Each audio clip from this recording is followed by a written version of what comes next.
오늘 우리에게 주신 하나님의 말씀 계속해서 사사기 오늘은 3장에서 같이 보겠습니다. 3장 1절에서 6절까지 말씀입니다. 오늘은 남자 성도님들이 먼저 한 절 읽으시고 그 다음에 여자 성도님들 한 절 읽는 방식으로 한번 교독하겠습니다. 그리고 마지막 절 같이 읽을게요. 3장 1절을 남자 성도님들 읽습니다. 여호와께서 가나안의 모든 전쟁들을 알지 못한 이스라엘을 시험하려 하시며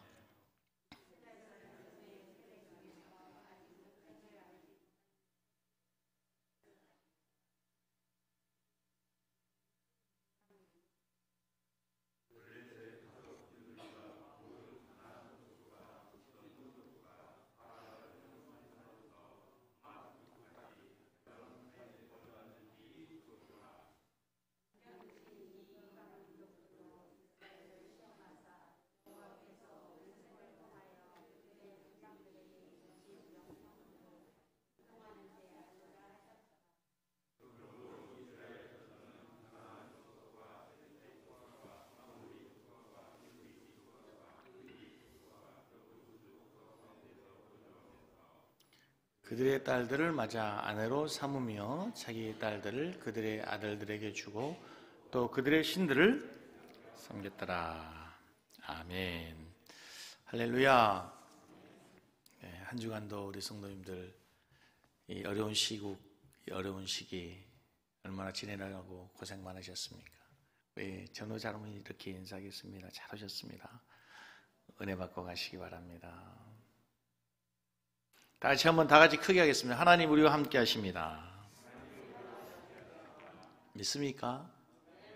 네, 우리의 삶 현장에도 함께 하셨고 또 오늘 예배에도 우리 하나님이 함께 하실 줄로 믿습니다.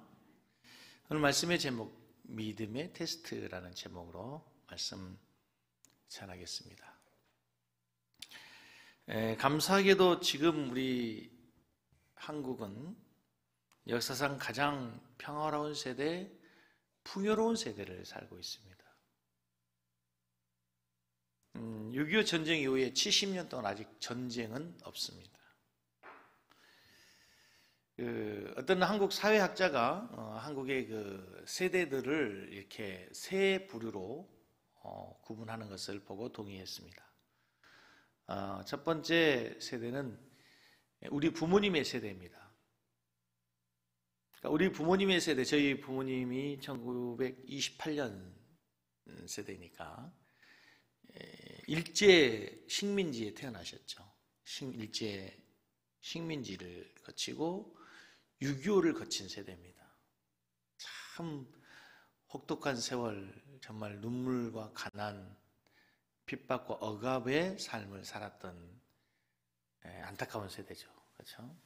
그분들이 이제 점점점 세상을 많이 떠나고 계시는데, 두 번째 세대는 이제 6.25 전쟁 이후에 태어나서 가난이 무엇이고 배고픔과 굶주림이 무엇인지를 경험한 세대, 우리가 베이비붐 세대라고 하는데, 이 세대를 1954년에서 64년 이 정도를 베이비붐 세대다.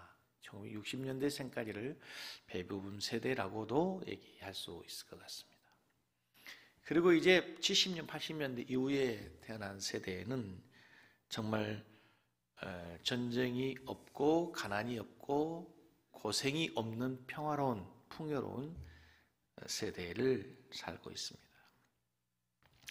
근데 한 가지 분명한 것은요, 확실히 전쟁을 경험한 세대와 전쟁을 경험하지 않는 세대는 다른 것 같습니다. 전쟁을 경험한 세대들은 그 전쟁의 트라우마가 대단하죠. 저희 선생님께서 이제 뇌치매를 앓고 계셨는데요. 신혼 초에 저희 집에서 제가 저희 집사람하고 이제 아버지를 모시고 살 때가 있었어요. 매일 저녁 듣는 이야기가 있습니다. 낙동강 전투. 실제로 낙동강 전투에 참여했던 그 참전 용사니까. 그리고 이제 가끔 부르시는 노래가 전우의 시체를 넘고 넘어 그 찬양이란다. 그 노래를 다 부르면서 저녁마다 우리 사모하고 같이 아내하고 같이 낙동강 전투의 그 피비린내 나는 아버지 머릿속에 있는 그 전쟁 이야기를 들었습니다. 전쟁을 경험한 세대와 경험하지 않는 세대는 여러 가지 많은 차이가 있습니다. 전쟁의 트라우마가 있고요. 공산당이 얼마나 무서운지, 특별히 북에서 월남하신 우리 이상 가족들, 월남하신 그런 분들은 이 공산 치하에 생활하면서 공산당이 얼마나 무자비한지, 공산당이 얼마나 무서운 존재들인지를 알죠. 그리고 전쟁이 비참한지, 그래서 안보가 얼마나 소중한지 모릅니다.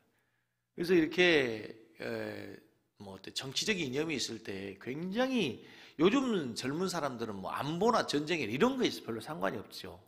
뭐 그런 게 그렇게 중요할까 생각하지만, 또 그런 역사적 아픔을 경험한 우리 부모님의 세대들은 그것만큼 중요한 게 없잖아요. 또 가난을 경험했던 사람들은 배고픔과 굶주림의 그 혹독한 세월을 경험하면서 가난이 얼마나 힘들고 그러면서 평화가 얼마나 소중한지를 알고 있습니다. 근데 전후 세대, 요즘의 아이들, 70년대, 80년대를 지나서 요즘에 태어난 아이들은 안보 의식이 없습니다. 남북 관계 문제 꼭 그거 해야 되나? 해결해야 되는가? 전쟁을, 꼭 통일을 해야 돼? 라고 설문조사하면 아이들은 통일의 필요성을 그렇게 인식하지 않는 그런 세대로 등장을 하게 됩니다. 가난도 모르고 고통도 모르고 전쟁도 모르고 배고픔도 모르고. 그래서 우리 부모님들이 옛날에는 먹을 것이 없었다 그러면 우스갯소리로 여러 번 들었지만 라면 먹으면 되잖아. 네. 당연하게 라면이 집에 늘 있고 라면은 간식 언제든지 먹을 수 있으니 그렇게 생각을 하지만, 오늘 성경 말씀에도 전쟁을 경험하지 못한 세대들의 이야기가 나오는데, 하나님께서 가나안 땅에 전쟁을 알지 못하는 세대들을 시험하기 위해서 가나안 땅에 이방의 족속들을 남겨두셨다는 거예요. 전쟁을 알지 못하는 세대들에게 하나님께서 뭔가 교육하기 위해서 그들에게 이방 세력들을 다 내어쫓지 않고 남겨두셨다는 거예요. 3장 1절부터 2절을 우리가 다시 한번 보시면 같이 읽겠습니다. 여호와께서 가나안의 모든 전쟁들을 알지 못한 이스라엘을 뭐 하려고? 시험하려고. 이스라엘 자손의 세대 중에 아직 전쟁을 알지 못하는 자들에게 그것을 가르치기 위해서, 전쟁을 가르치기 위해서 남겨두신 이방의 민족들이 있었다. 우리가 생각할 때는 전쟁을 경험한 게 좋아요, 안 좋아요? 전쟁이 얼마나 비참합니까? 죽고 사는 문제고 전쟁보다 무서운 게 없는데, 전쟁을 경험하지 않으면 좋을 것 같은데 하나님께서는 당신의 백성들에게 전쟁을 경험하기를 원하셨을까요? 가나안 땅의 전쟁은 지금 우리가 생각하는 남북 전쟁, 이런 전쟁을 생각하면 안 됩니다. 미국과 얼마 전에 있었던 이란, 이라크의 전쟁, 그걸 생각하면 안 됩니다. 가나안의 전쟁은 어떤 의미가 있냐면 거기에는 대단히 중요한 영적인 의미를 담고 있죠. 가나안의 전쟁은 이스라엘의 군사력과 전투력을 가지고는 도저히 가나안 원주민들, 가나안의 족속들과 전쟁에서 이길 수 없는 전쟁이에요. 군사력과 전투력이 비교가 되지 않는단 말입니다. 이스라엘 백성들이 가지고 있는 무기는 활이나 창을 갖고 있고 방패 갖고 있는데, 가나안의 족속들의 무기는 뭐예요? 기관총 갖고 있고 탱크를 갖고 나와서 전쟁하는데 전쟁이 될 수가 없는 거예요. 그래서 이스라엘 백성들이 전쟁하기 위해서 필요한 건 뭐냐면 하나님의 은혜를 구하고 하나님을 간절히 찾고 하나님을 절대적으로 신뢰하는 것밖에 없어요. 자기들의 힘이 아니라 하나님의 도우심과 전적인 하나님의 은혜로 전쟁에서 승리함으로 하나님의 살아계심, 그걸 하나님이 얼마나 그들을 사랑하신가에 대한 하나님의 사랑하심, 하나님이 얼마나 그들을 가까이 함께하고 계신가를 생생하게 체험하는 체험의 현장으로서의 전쟁이 그들에게 필요했던 거예요. 하지만 가나안에 정착하여 살고 있던 이스라엘 다음 세대들을, 여호수아, 갈렙 이후의 세대들은 이미 가나안에 정착해 버렸어요. 전쟁이 필요 없어요. 가나안 땅의 젖과 꿀이 흐르는 풍요로운 농사의 소출을 먹고 사는 이스라엘 백성들은 더 이상의 풍요로운 환경 속에서 하나님의 은혜를 구할 필요가 없죠. 하나님 앞에 절박할 필요가 없단 말이에요. 하나님에 대한 간절함, 하나님을 철저히 의지하는 신앙과 믿음이 필요 없는 거예요. 왜? 이미 가나안 땅에 정착해 있고 이제 농사에서 그들이 먹고 살면 되니까 하나님 없이도 살 수 있는 거예요. 이게 얼마나 우리와 똑같은지 보십시오. 우리 세대와 우리 부모님의 세대는 정말 기도할 수밖에 없었습니다. 아들 대학 보내기 위해서 병들면 병원비 없으니까 병원 갈 수 없으니까 하나님의 기적을 바라면서 병 고쳐달라고, 하나님 은혜를 주셔야 된다고 새벽마다 저녁마다 기도할 수밖에 없었어요. 그래서 기도하는 자리에 누구나 다 나와서 기도했습니다. 제가 신학교 다닐 때까지만 하더라도, 신학교 입학할 때만 하더라도 찬양 기도를 하면요, 저녁 9시, 10시부터 시작해서 새벽 5시까지 꼬박 기도했습니다.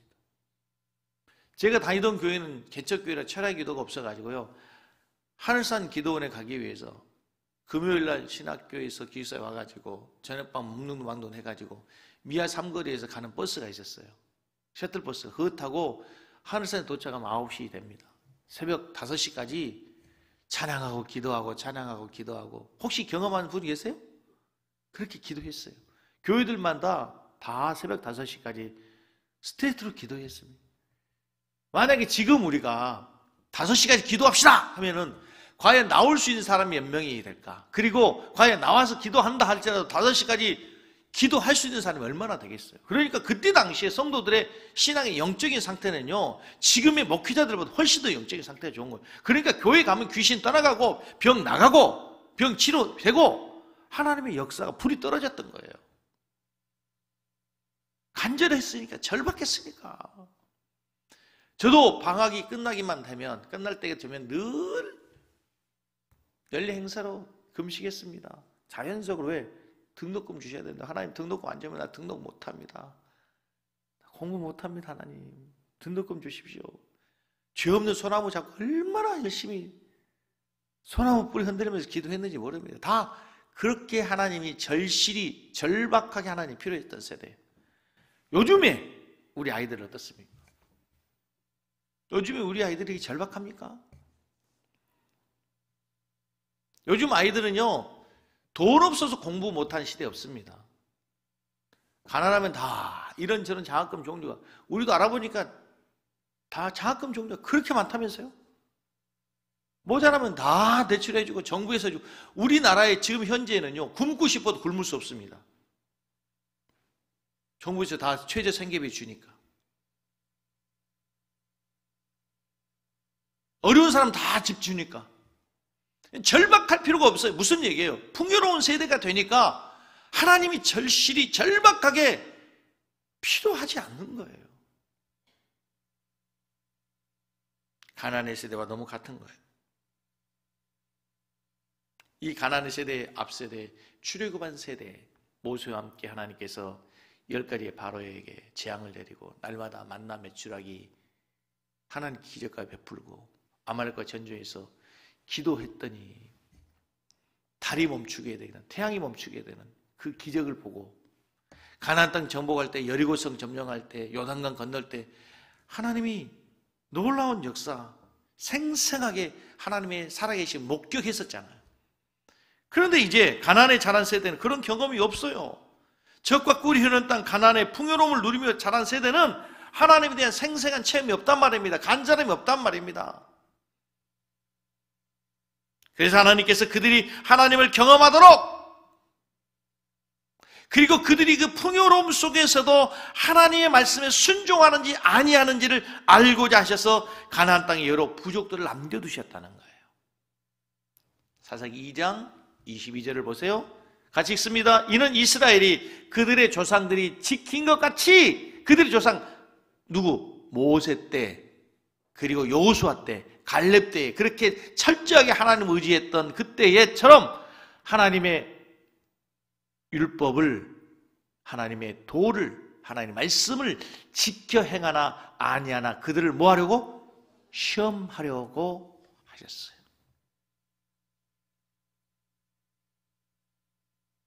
그래서 어떤 부족을 남겨두셨는가? 3장 3절에 블레셋의 5 군주들과 가나안 족속과 시돈 족속, 바알, 헤르몬 산에서부터 하맛 입구까지 레바논 산에 거주하는 히위 족속들을 남겨놓으셨는데 결국은 어떻게 되는가? 결국은 어떻게 돼요?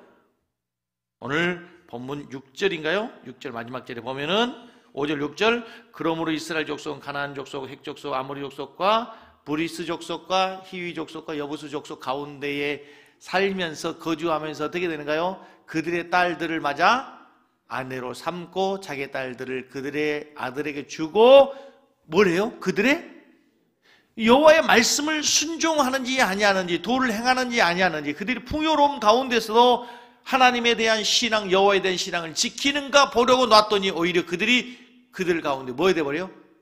동화돼 버려요. 동화돼 버렸어. 여러분, 성경을 우리가 깊이 있게 보다 보면요, 성경이 대단히 어려우면서도 굉장히 단순한 진리를 가지고 있습니다.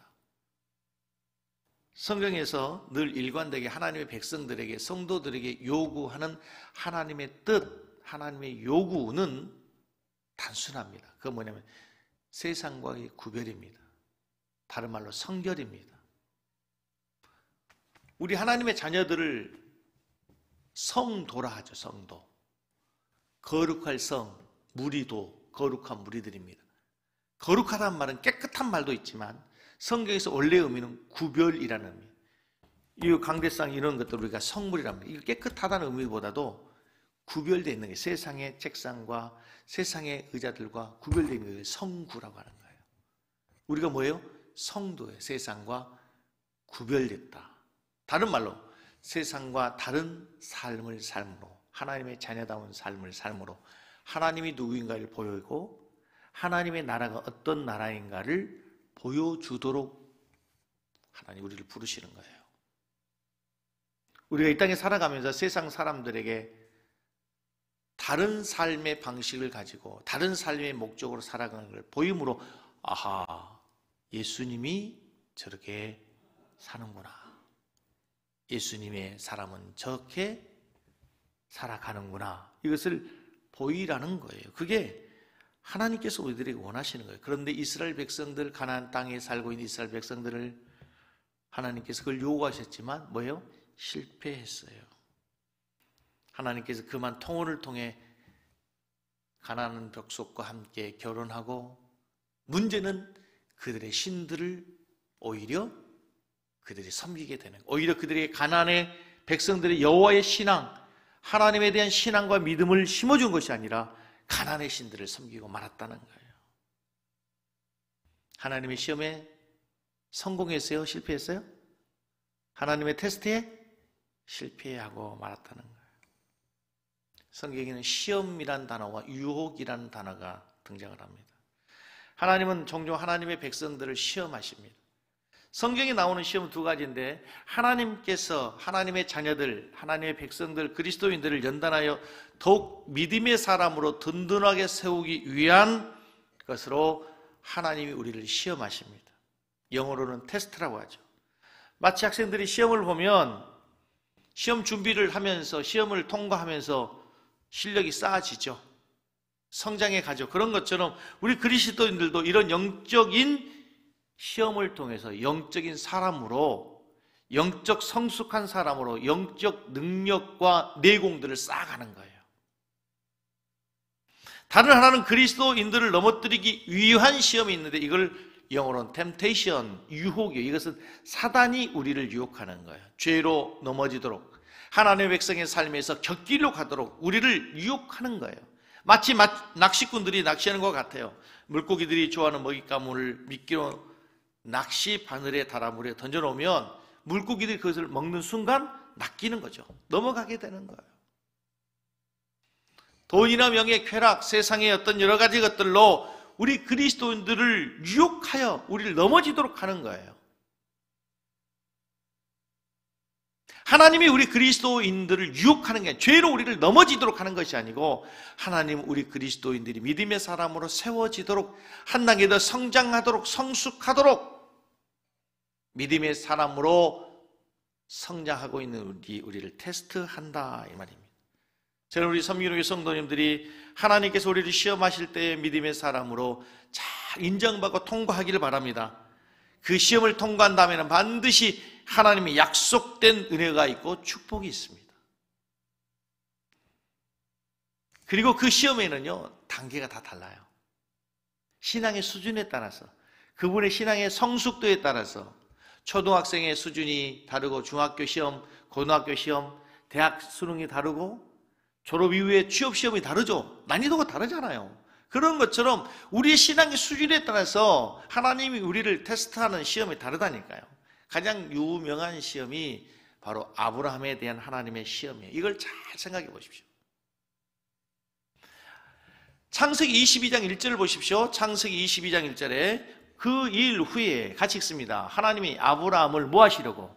시험하시려고 그를 부르시되 아브라함아 아브라시니 그가 이르시되 내가 여기 있다 했더니 그 다음에 뭐라고 하죠? 내 아들 독자 이삭을 뭐로 던지라? 뭐로 드리라? 번제로 드리라. 번제가 뭐예요? 불로 태울 번제예요. 태워서 제물로 드리는, 태워서 드리는 제사, 태워서 드리는 제사로 번제로 누구를 드리라고요? 아들을 드리라. 그런데 하나님께서 갑자기 이 시험을 주는 게 아니고요, 이건 아브라함이 대단한 시험이잖아요. 아들을 드리라고 하는 시험이니까. 그런데 아브라함의 일생에 보면, 처음 보면은요, 제일 먼저 아브라함이 뭐 때문에 시험에 넘어진 줄 아세요? 먹는 것 때문에. 기근드니까 애굽으로 내려가, 세상으로 내려가는 거잖아요. 사람 두려우니까 자기 아내를 뭐라고 속여요? 누이라고 속이잖아요. 시험에 넘어지는 거예요. 먹는 것 때문에, 주변 사람들 때문에 두려워가지고 넘어지. 근데 하나님이 훈련하시는 거예요. 창세기 12장에서부터 계속 15장, 16, 17장, 18장 계속 되는 동안에 하나님이 계속해서 아브라함에게 약속하시고 아브라함이 훈련하신 내용이 뭐냐면, 아브라함아 내가 반드시 너에게 아들 준다. 근데 그 씨로 말미암아 민족을 이루게 다 큰 민족으로 번성할 거다. 그런데 아무리 기다려도 하나님 아들을 주셔요, 안 주셔요? 안 주셔요. 그래서 어느 날 창세기 12장에서 아브라함이 불러받았는데 15장에 하나님 나타나자마자 하나님 나에게 뭐 상속자 주신다고 하시더니 아이고 이제 상속자 포기했고요. 하나님 나에게 있는 엘리에셀이나 내 종에게 내게 재산 물려줘. 상속자 삼으려면 아니야. 내가 분명히 너에게 아들 줄게. 아브라함 믿어요, 못 믿어요? 믿는 것 같으나 또 못 믿어요. 믿을게 하고 또 못 믿는단 말이야. 아직 믿음이 성장하지 않았어. 그래서 아브라함이 한 일이 뭐예요? 자기의 몸종 하갈을 통해서 이제 아들을 생산해낸 이스마엘도 아니야. 내가 너에게 분명히 아들을 준대. 사라를 통해 준다고 했잖아. 하나님이 하도 약속하고 약속을 안 지키니까 사라가 그 약속을 하나님이 약속하실 때 뒤에서 듣고 어떻게 했어요? 비웃었어요. 웃기까지 했어요. 그런데 진짜 하나님이 아들을 주시는 거예요. 와, 하나님이 진짜 아들을 주시는구나. 신실한 하나님, 약속을 지키신 하나님. 이제는 이 아들이야말로 진짜 내 아들이고 이 아들을 통해 하나님의 약속, 민족이 이루어질 거구나. 아브라함이 어떻게 했어요? 성장한 거예요. 성숙하는 거예요. 25년 걸렸어요. 그리고 아브라함의 아들 이삭이 컸어요. 장성해서 거의 18세, 20세 됐겠죠. 그러니까 몇 년 훈련한 거예요. 45년 된 다음에 이삭을 드려라 했더니 성경을 자세히 보면 아침 일찍 아브라함이 일어나서 이삭을 데리고 모리아산으로 갑니다. 모리아산으로 가면서 아들이 기가 막히게 질문하는 거예요. 아버지, 하나님께 제사할 수 있는 이 나무로 있는데 재물이 어디 있습니까? 걱정하지 말라 아들아. 하나님이 다 친히 양을 준비하실 것이다. 재물 준비하실 것이다. 뭐다? 여호와 이레의 하나님이시다. 산에 갔는데 재물이 있어요, 없어요? 없어요. 아브라함은 알죠. 그 재물이 누구예요, 지금? 이삭이죠.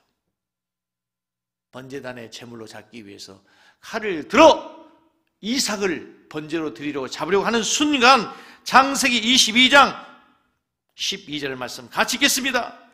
그 아이에게 손을 대지 말라. 그에게 아무 일도 하지 말라. 내가 내 아들 내 독자까지도 내게 아끼지 아니하였으니 내가 이제야 내가 하나님을 경외한 줄 알았다. 하나님의 테스트, 네가 나 진짜 하나님을 경외하는지 나를 사랑하는지 네 아들보다 나를 더 신뢰하는지 내가 테스트했는데 너 합격이야. 근데 여러분 보십시오. 하나님이 어떤 하나님이신데 아무리 하나님이 그래도 그렇지 아들을 잡아 죽이라고 하겠습니까? 아들을. 하나님 그런 하나님입니까? 그런데 이때 당시의 상황을 히브리서 기자는 뭐라 하냐면 아브라함이 그때 어떤 마음에 이 아들을 설령 번제로 잡아 죽일지라도 하나님이 그동안에 약속하셨으니까 이 아들을 다시 살릴 것으로 믿었던 거예요. 알았던 거예요. 지금 저희 말에, 저희 설교에 중요한 게 뭐냐면 이 아브라함의 시험은 대단한 시험이에요. 먹는 것, 사람을 어떤 그런 물질에 대한 시험, 이 정도의 시험이 아니라 네가 하나님이냐 자식이냐를 선택할 때 하나님을 선택할 만큼의 신앙으로 성장해 있단 말이에요. 그리고 난 다음에 창세기 22장 16절과 18절 말씀에 보면은 이루 말할 수 없는 축복으로 하나님이 약속해 주셔요. 이르시되 여호와께서 내게 이르시기를 내가 나를 가리켜 맹세하노니 내가 이같이 맹세하여 내 아들 독자도 아끼지 아니하였은즉 내가 내게 큰 복을 주고 내 씨가 크게 번성해 하늘의 별과 같고 바닷가에 모래 같게 하리니 내 씨가 그 대적의 문을 차지할 것이다. 내 씨로 말미암아 천하 만민이 복을 얻게 될 것이다. 엄청난 복을 약속을 주시는 거예요.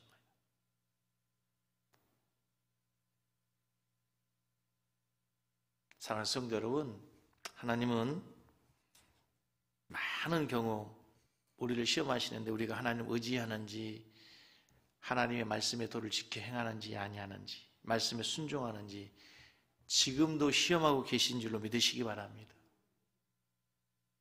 또 하나님은 우리의 인내를 시험하세요. 끝까지 인내하면서 그 고난의 현장, 그 어려운 환경 속에서도 흔들리지 아니하고 인내하면서 주님을 닮아가는 사람으로 성장해가고 성숙해 가는지 변화되어 가는지 우리의 인격이 주님의 인격으로 닮아져 가는지 우리를 시험하고 계신단 말이에요.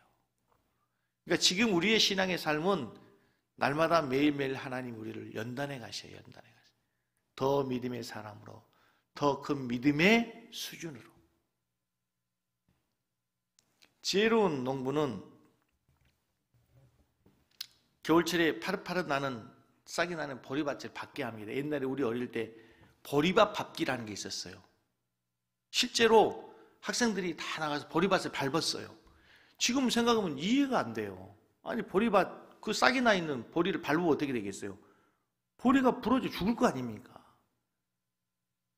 근데 요즘에는 보리를 안 심으니까요. 보리가 그 말이 무슨 말인지 모르겠는데 실제로 보리밭 밟기 행사가 있었어요. 근데 보리를 왜 밟는지 이해가 안 가지만 보리 이삭이 자라서 열매를 맺으면 한 폭이 약 450알 정도의 열매가 맺힌답니다. 보리 이삭에 자라서 이렇게 거두게 되면 450알이 열리는데 농부가 보리 싹을 발로 밟으면 올라오던 싹이 꺾여집니다. 그리고 그 꺾여진 싹이 죽는 것이 아니고 그 꺾여진 데에서 더 강해져서 줄기가 새로 올라오죠. 새로 일어날 때는 처음과는 비교될 수 없는 강한 줄기가 되는 거예요.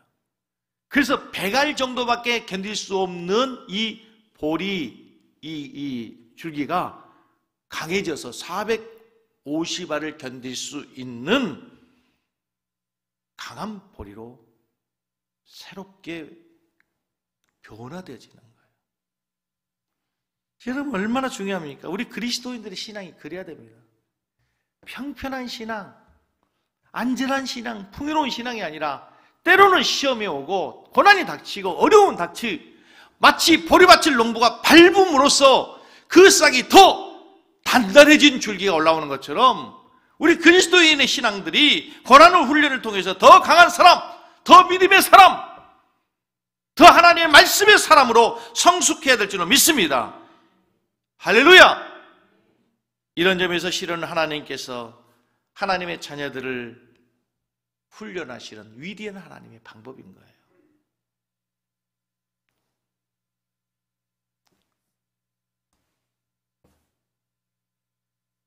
우리의 신앙생활에 아까 제가 단계에 따라 신앙의 수준에 따라서 오는 시험이 다르다 그랬잖아요. 예수 믿고 나서 가장 초보적인 신앙의 시험이 뭔지 아세요? 주일성수입니다. 주일성수 이게 참 처음 예수 믿으면 얼마나 어려운지요. 주일날이면 왜 그렇게 일들이 많은지, 주일날이 되면 왜 이렇게 오란 데도 많고 가야 되는지도 많은지.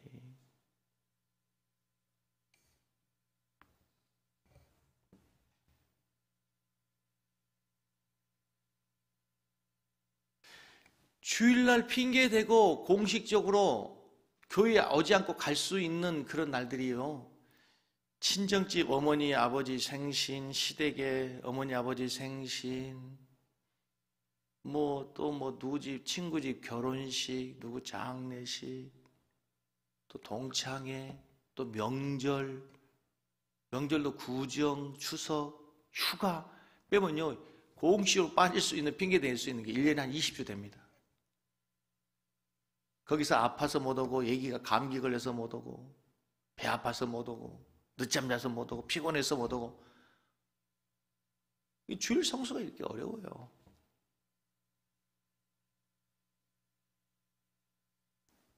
근데 그게 시험일 수 있다니까요. 저희 교회 초창기에 개척할 때 한 성도, 진짜 믿음 없는 성도를 처음 전도했어요. 교회 나왔어요. 몇 주 나오다가 교회는 안 나왔어요. 전화했어요. 무슨 일이 있었대요. 그 다음 주에 또 안 나와서 전에 또 무슨 일이 있었대요. 한 4주, 5주 계속 있어. 목사님, 진짜 꼭 다음 주에 나갈게요. 진짜 나갈게요. 약속할게요. 그 다음 주 또 안 나와 전화했어요. 목사님, 저 다리가 부러졌어요. 다리가 부러졌어요. 야, 주일 성수가 그렇게 어렵구나. 근데 여러분, 지금 이렇게 나와 있는 우리 성도님들 정도 되면은 이제 잡사 아니고 집사 정도 되면 주일 성수는 문제가 아니잖아. 무슨 일 있으면 먼저 갔다 오고 되고, 또 무슨 일 있으면 또 전화로 아니면 그 후에 다른 방법을 통해 다 되고, 안 가도 이제 다 알잖아. 가정에서 친구들, 쟤는 교회 다니니까 예수 믿으니까 그런가 보다. 인정을 받잖아요. 그 문제가 아니잖아요. 갈등이 안 생기죠. 지금도 갈등이 생기나요? 좀 더 올라오세요. 성장하셔야 돼요. 주일날만큼은 어떤 일이 있어도 하나님 예배 드리는 날. 근데 그 다음에 두 번째 이 시험이요, 헌금에 대한, 물질에 대한 시험이에요. 여러분 솔직하게 얘기해 보세요. 섬기는 김종수 목사는 헌금에 대한 설교를 강조 많이 합니까? 안 합니까? 얘기해 보세요. 많이 합니까? 많이 하는 편입니까? 적게 하는 편입니까? 아무도 말 안 하는 거예요. 헌금 강조를 안 하고 한다는 목사는요, 절대로 좋은 목사가 아니에요. 왜냐하면 여러분들에게 물질의 복을 받을 수 있는 기회를, 바른 길을 가르쳐 주지 않기 때문에. 물질을 아주 강조하고 물질에 대해서 지나치게 잘못된 성경관을 가지고 강요하는 것은 잘못이지만, 바른 성경관을, 바른 물질관을 가르치는 것은 대단히 중요해요. 왜냐하면 하나님께서 갈라디아 6장에 하나님은 만홀히 여김을 받지 아니하시나니 사람이 무엇으로 심든지 그대로 거둔다. 육신을 위하여 썩어질 것 심는 자 썩어질 것을 거두고, 영을 위하여 영을 심는 자 영생으로 거두는데, 고린도후서로 가면 많이 심는 자 많이 거두고 적게 심는 자 적게 거둔다. 사람이 무엇으로 심든지 그대로 거둔다. 이게 하나님의 법칙이에요. 이게 뭐예요? 심음의 법칙이라는 거예요. 여러분 많이 심으십시오. 한 분도 대답을 안 하시군요. 많이 심으세요. 많이 심으세요. 많이 심으셔야 돼요. 그런데요, 여러분 이 심는 이 곡식의 법칙에 보면은요, 어떤 씨앗을 심고 나서요 20일 되고 30일 되면 먹는 게 있습니다. 상추, 그렇죠? 뭐 무, 배추 이런 것들은 금방 심어가지고 몇 달 안 돼서 금방 며칠 안 돼서 먹을 수 있어요. 어떤 거는 그 봄에 심었다가 여름에, 고추 같은 것은 여름이면 먹잖아요. 또 가을에 거두는 것도 있어요. 벼 같은 것들은 그렇죠. 과일도요 봄에 먹는 살구가 있고요 가을에 따먹는 사과, 배가 있잖아요. 근데 나무를 처음 심어가지고요 몇 년을 또 기다려야 되는 과일도 있어요. 심었지만 거두는 시기가 다르다는 거예요. 여보, 이번 주 딱 11주 했는데 다음 주에 당장 그냥 하나님의 역사가 나타나고, 그래 내가 너에게 보여주마, 보태주마, 채워주마 하면 얼마나 좋겠어요. 그런 경우도 있을 수 있지만 심음의 법칙에 하나님의 때를 뭐예요? 기다리는 거예요. 갈라디아 6장에 보면은 낙심하지 않으면 때가 이름에 거두게 되는 거예요. 아멘? 할렐루야. 한 가지 분명한 것은 헌금은 강요한다고 되는 게 아니라 체험해야 돼요. 여러분 체험해 보십시오. 체험해 보시길 바랍니다. 지난주에 우리 한 집사님하고 식사하게 됐어요. 옛날에는 참 믿음이 없었는데 믿음이 좋아졌더라고요. 엄청난 믿음이 성장했어요. 막 누구라고 얘기하고 싶은데 그냥 참아야지. 그 집사님이 하는 얘기가 언어가 달라졌어. 표정이 달라졌어. 그러고 나서 하는 얘기가 물질에 대해서 자기가 얘기하는 거예요. 진짜 하나님이 물질을 채워주시더라는 거예요. 11조 했는데 자기는 진짜 못했는데, 그렇게 오랫동안 못했는데 지나고 하나님 그렇게 채워줘가지고 자기는 너무 깜짝 놀랐다는 거예요. 11조는 그래서 너무 기쁨으로 드릴 수 있다는 거예요. 우리 성도님들이 교회에서 경험해 보기를 바랍니다. 물질에 대한 시험 가운데 가장 큰 시험이 목사가 설교를 강요하고 교회 목사가 설교를 다 쓰는 것 같아. 그런 거 아니에요. 우리 교회에 조직이 다 있어서요. 예산안을 공동회에 재직계 다 결정하자는 그대로 나가는 거야. 부목사님들 사례비는 얼마나, 담임목사 사례비는 얼마. 그러니까 그때에 참석해야 되는데 참석 다 하나도 안 하잖아. 그때 결의된 대로 재정부에서 다 집행이 되는 거예요. 민주적으로. 그 돈을 저는 손 만지지도 않아요. 오늘 여러분 성도들이 헌금한 것 저하고는 아무 상관이 없어요. 저도 월급 받는단 말이에요. 목사가 다 쓰는 걸로 알아, 사람들은. 나 기가 막힌 게 얼마 전에 여러분 그런 뉴스 보셨어요? 한국 교회가 그렇게 비대면 예배가 아니고 대면 예배를 드리려고 하는, 그렇게 애쓰는 이유가 헌금 거두려고 한다는 거야. 그 기자한테 나 진짜 전화해가지고 당신 수준에서 생각하지 말라, 함부로 판단하지 마, 그러고 싶었어요. 여러분, 우리가 현장 예배 드리려고 하는 것이 헌금 거두려고 하는 겁니까? 진짜 하나님 앞에서 살아있는 예배를 드리고 하나님 앞에서 우리가 예배가 생명처럼 여겨지는 것이기 때문에 예배 드리려고 하는 거지, 그런 것 때문에 하는 겁니까, 여러분? 사람은 자기 수준에 생각하는 건데 어디 함부로 그런 얘기를 합니까, 여러분? 여러분, 자기에게는 인생에도 하나님께는 여러분 풍성하게 넉넉하게 하나님께 드릴 수 있는 믿음으로 자라나시기 바랍니다. 3분이니까 시간 여유 있으니까요. 저희 장인 어른이 그렇게 이렇게 검소하신 분이셨습니다. 그런데 부으기만 하면 소가 없어져. 부으기만 하면 소를 드리는 거예요, 소를. 그 얼마 전에, 오래전에 저희 처남, 큰 처남도 목사인데 저희 와서 그러더라고요. 심는 사람이 있고 거두는 사람이 있다는데 김 목사는 우리 아버지가 심는 걸 김 목사가 다 거두는 것 같아. 난 진짜 아무리 생각해도 왜 하나님 나에게 그 은혜를 주시는지 모르겠어요. 근데 한 가지 간증할 수 있는 게 뭐냐면요, 제가 저희 설교를 듣다가 급한 일이 있으시거든, 가세요. 절대로 눈총 안 쏘고 내가 할 테니까. 제가 1부, 2부 때 안 한 건데 3부 때만 특별히 하는 거야. 제가 이제 신학을 공부하고 하려고 할 때 이제 저희 누나가 버는 돈을 가지고 이렇게 전세방에 살다가 누나가 시집을 가게 됐어요. 저하고 김종기 집사하고 함께 됐어. 이제 방을 그래도 이제 어떻게 해줘야 되잖아요, 부모님들이. 근데 저희 부모님들이 그때 당시에 땅을, 이제 시골의 땅이 한 마디 200평이잖아요. 몇 마디를 팔았어. 그래가지고 판 돈이 이제 1,000만 원을 만들어가지고 거기에 이제 전세 얻을 수 있는 돈을 보내주신 거예요. 땅 몇 평 팔아가지고. 근데 그때 저희 어머님한테 내가 11조를 했냐 했더니 11조를 할 수 있겠어요, 없겠어요? 시골 분이 돈 팔아가지고 11조 못 하죠. 근데 제가 분명히 그거 아들이 목사 되려고 하고 신앙하려고 하는데 하나님께 드리셔도 하나님이 채워주니까 걱정하지 말고 11조 하시고 보내시라고. 그 11조를 했겠어요, 안 했겠어요? 했겠어요, 안 했겠어요? 안 했으면 내가 설교를 안 하지. 11조 했어요. 근데요, 채우시는 하나님이, 내가 신학교 입학할 때 돈 하나도 없었다 그랬잖아. 기적 같은 하나님의 방법으로 등록금 다 해결해 주시고, 교회 개척할 때도 하나님이, 나에게 진짜 하나님께서. 근데 한 가지, 내가 어제도 내가 우리 교회 집사님 카페 매니저 김봉환 집사한테 했어요. 무슨 얘기 하다가, 내가 하나님 앞에 물질만큼은 정직하다.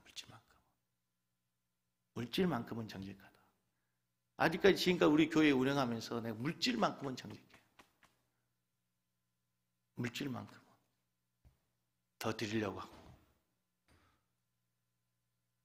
내가 너무 가슴 아프고 죄송한 게요, 옛날엔 제가 10에 한 3조를 하나님께 드렸거든요.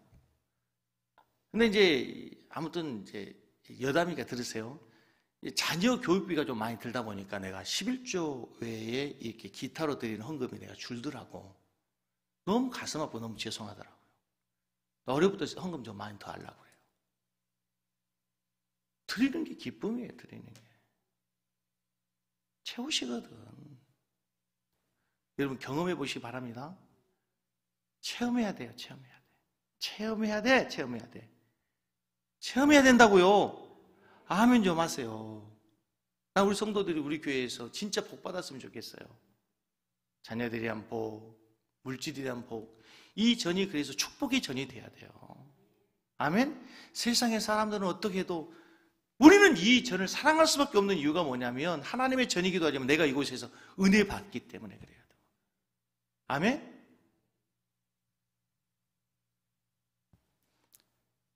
세 번째 오는 시험이 있어요. 인간관계 시험이에요. 인간관계 시험. 이게 참 어려운 시험입니다. 인간관계 시험이요, 우리 신앙에서 마지막 오는 최고의 무서운 어려운 시험이에요. 어느 날 그렇게 좋던 셀 리더가 인간의 모습이 보이는 거예요. 사람의 모습이 보이는 거예요. 실망하죠. 아우, 셀 리더 어떻게 저래. 여러분, 셀 리더가 별겁니까? 우리 교회 좀 나보다 1, 2년 먼저 왔단 뿐이지. 여러분, 절대 저에게 기대하지 마세요. 저에게는요, 선한 게 없습니다. 저 미리서 말씀합니다. 저 죄인입니다. 죄인도 아주 흉악한 죄인입니다. 성경에서 말씀하시기를 모든 사람이 죄를 범하였음에 하나님의 영광에 이르지 못한다. 그 모든 사람의 죄가 포함되어 있고 여러분이 포함되어 있어요. 의인은 없나니, 한 명 빼고, 아니에요. 의인은 없나니 하나도 없어요. 여러분, 교회 와서 사람 보고 실망했다 하지 마세요. 교회 가서 실망한 게 당연해. 왜? 우리가 부족하니까, 연약하니까, 죄인들이니까. 진짜 죄인이 모이는 곳이 교회인 거예요. 세상의 사람과 우리가 차이가 뭔지 아세요? 죄인인 걸 모르는 죄인, 죄인인 걸 아는 죄인. 아멘? 그런데 그때의 반응이 이제 성숙한 사람이에요. 나와 다르고 허물이 보여질 때도, 아, 기도해 줘야지. 기도하는 사람, 거기에 가면 성숙한 사람이 되는 거예요. 거기서 저쩌고 목사님 바꿔줘요, 셀 리더. 바꾸고 다른 교회 가면, 다른 셀로 가면 좋아질 것 같아?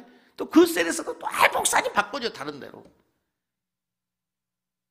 자기 눈에 있는 들보는 못 보고 다른 사람의 눈에 있는 티만 보고 맨날. 성숙한 신앙인이란 뭐냐? 나와 다른 사람을 인정하고 나와 다른 사람에게도 거기에서 하나님의 은혜를 기대하고 하나님이 만지시고 변화시킬 걸 위해서 기도해 주는, 이 성숙한 신앙인, 멋있는 신앙인 우리 성도들이 되었으면 좋겠어요. 아멘. 시험에 대해서 가장 중요한 게 편견이 있어요. 두 가지 편견. 잘 되고 형통하면 그것이 시험이 아니라고 생각해요.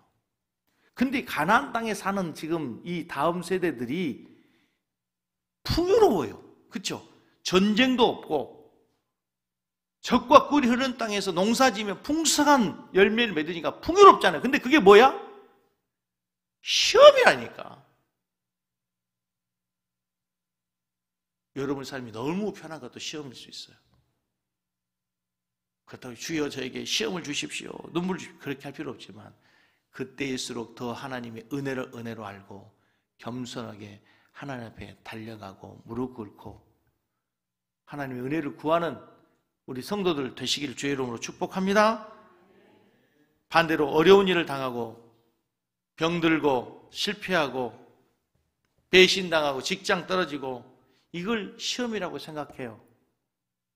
물론 어려운 문제를 만나면 힘들죠. 근데요, 참 저는 너무 감사한 게 어제 우리 교회 젊은 집사 부부가 대화하면 이런 얘기를 해요. 지금 어렵대요. 너무 어렵고 코로나로 인해서 수입원이 끊겨지고 너무 힘들어요. 그런데 놀라운 것은, 너무 감사한 것은 그 어려운 가운데 돕는 손길을 통해서 하나님이 어떻게 그렇게 채워주시는지 너무 감사하다는 거야. 그럼 난 그 사람이 그 가운데 그것이 나는 은혜고 축복이다 생각하면서 내가 그 자리에서 그랬어요. 나도 옛날에 신학교 때 어떻게 하나님이 이렇게 어려운 거 아시고 필요한 거라고 그만큼 채워주신다. 그때가 그립다 그랬어요. 지금은 제 인생이 어떻게 보면 가장 풍요로운 시대를 살지만 나는 그때가 그리워요. 사랑하는 성도 여러분, 어려운 일을 당하고 환난을 당하고 시험을 당했을지라도 여러분 기억하십시오. 하나님께서 우리가 시험 당할 때에 피할 길을 주시고 감당할 수 없는 시험을 주시지 않고 시험 당할 때 피할 길을 내사 우리로 하여금 넉넉히 이기게 하시는 하나님인 줄로 믿습니다. 아멘? 아멘? 시험 당할 때일수록 더 하나님께 가까이 가세요. 아멘? 그때가 하나님을 만날 기회입니다. 하나님의 은혜를 구할 때입니다. 그래서 승리한 우리 성도님들 다 되시기를 바라고, 여러분 우리가 오늘 한번 찬송 한번 하겠습니다. 말씀을 생각하면 찬송을 기도할 텐데요. 여러분 잘 아시는 옛날에 진짜 우리가 많이 불렀던 18번 찬양 있어요. 나의 등 뒤에서 나를 도우시는 주, 이 찬양 부르시고 나서 여러분 갖고 있는 어떤 시험 문제, 어려운 일 있으세요? 하나님께 기도해가지고 승리할 수 있도록 새해 먹고 돌아가는 귀한 성도들 되길 주의 이름으로 축복합니다. 나의 등 뒤에서